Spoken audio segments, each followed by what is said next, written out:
Hello friends, once more welcome to back my YouTube channel Rozgar mission. साथियों, आज की इस वीडियो में हम यूजीसी के दो अहम फैसलों पर चर्चा करने वाले हैं।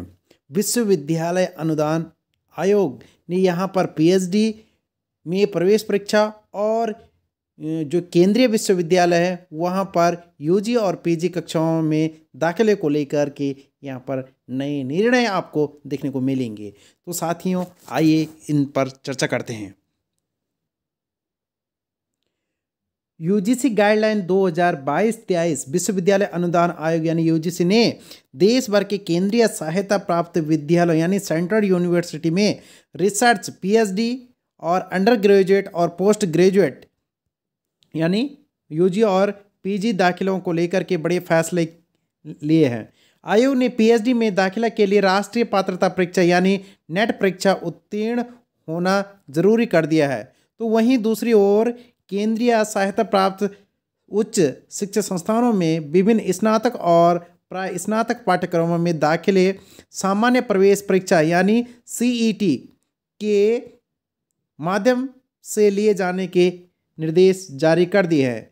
यूजीसी द्वारा पीएचडी और पीजी और यूजी दाखिले के लिए जारी किए गए नए नियम अगले शैक्षणिक सत्र 2022-23 से लागू होंगे। यानी साथियों, इसमें कहा गया है कि जैसे पहले लोग जो पीएचडी कर लेते थे और पीएचडी की एक जो है अलग से यहाँ पर जो एंट्रेंस एग्जामिनेशन होते थे, लेकिन अब यहाँ पर जो एंट्रेंस एग्जामिनेशन जो ना हो करके और यहाँ पर मात्र जो यूजीसी नेट जिसने जो क्वालिफाई किया है तो उसके अंकों के आधार पर आपको पीएचडी में दाखिला दिया जाएगा। वहीं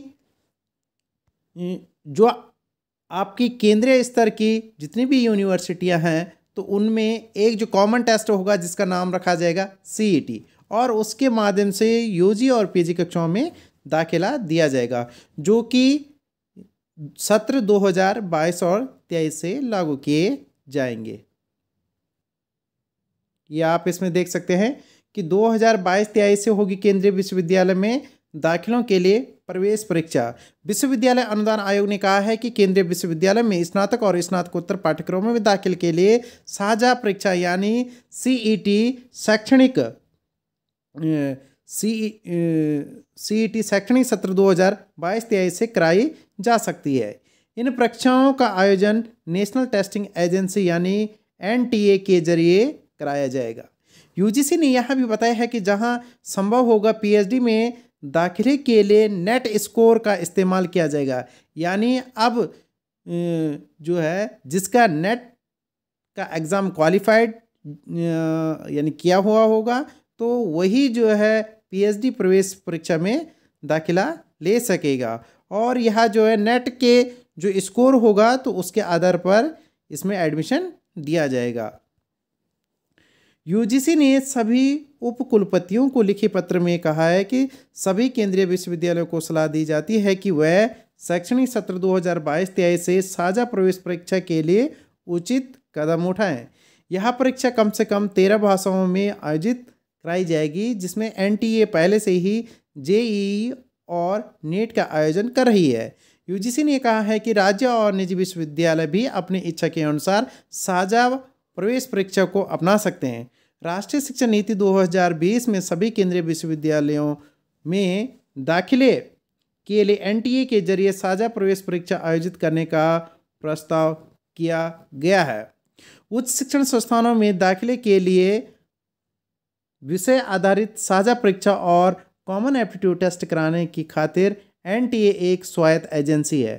केंद्रीय विश्वविद्यालयों के लिए प्रवेश परीक्षा का मामला देखने और इसके लिए तौर तरीके तय करने को लेकर एक समिति का भी यहाँ पर गठन किया गया था।